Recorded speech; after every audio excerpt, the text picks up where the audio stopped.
Hello, my friend. I'm Becky Brower. I have 10 tips for you today on best practices for using X, formerly known as Twitter. My first tip is to understand your audience and your competition. Not only do you need to understand their demographics, where they come from, gender is, but also you need to understand what they're thinking, their political beliefs, their religious beliefs, what kinds of things interest them. If you can put that together in an avatar, then that will really help hone in on the best ways to advertise to that audience.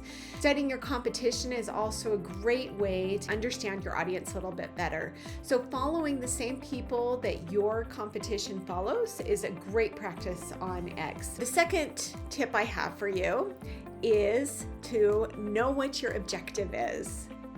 Understanding what your objectives are is really vital. What is it that you're really trying to get from your audience on X? Third, be sure to honor your brand in your colors, your font, and your voice or your tone. That leads me to the next thing. Make sure that your copy is engaging and short and to the point. This is tip number 5. Use high quality visuals. Tip number 6, engage with your community. It's not enough to just send them one little tweet. When they respond to you, you need to respond back. It's also important to be in the community and answering questions, being part of discussions about whatever the problem that your product is solving. My 7th tip for you is to have a clear call to action. If you want them to engage with you, ask them a question, give them a survey, ask a poll.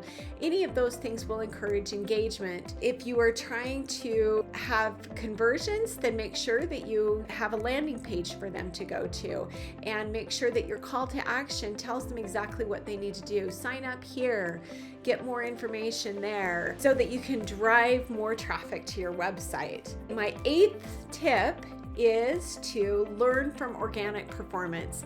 Before you put it as an ad for everyone to see, try just posting it as an organic ad and see how much engagement you get with that ad. If you're getting some good engagement, then you might promote it as an ad to other people.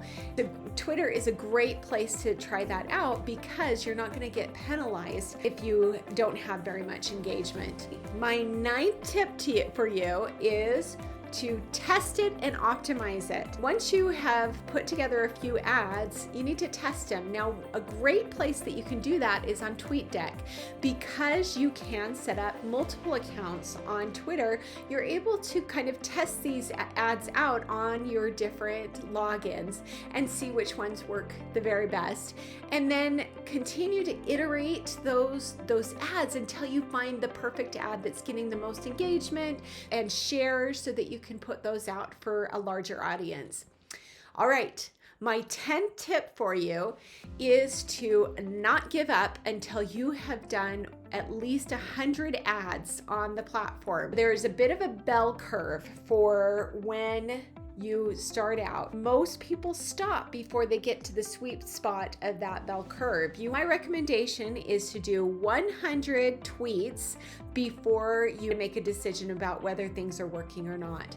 And each of these can be different, and your campaign can change throughout time, but don't give up on the platform until you've done at least 100. A lot of this information came from articles that I've read online, YouTube videos that I've watched, and books that I've read. And the ones that I want to call out on is from Sprout Social about Twitter ads, the complete guide for your brand. Ad Espresso by Hootsuite wrote an article, 13 Twitter ads, examples to inspire your next campaign. These are some great examples for Twitter campaigns. Raw Startup YouTube channel about Twitter marketing. And then Adam Earhart has a YouTube channel, and he has a great video called 7 Effective Marketing Strategies for 2024. That's great. And I also read the book $1 Million Weekend by Noah Kagan, which is a fantastic book to give you some ideas about how to start a business. And he's a great marketer. These tips were really helpful for me in learning a little bit more about how to effectively communicate through Twitter. So I hope you enjoy these 10 steps. Stay tuned. I may be doing more of these videos.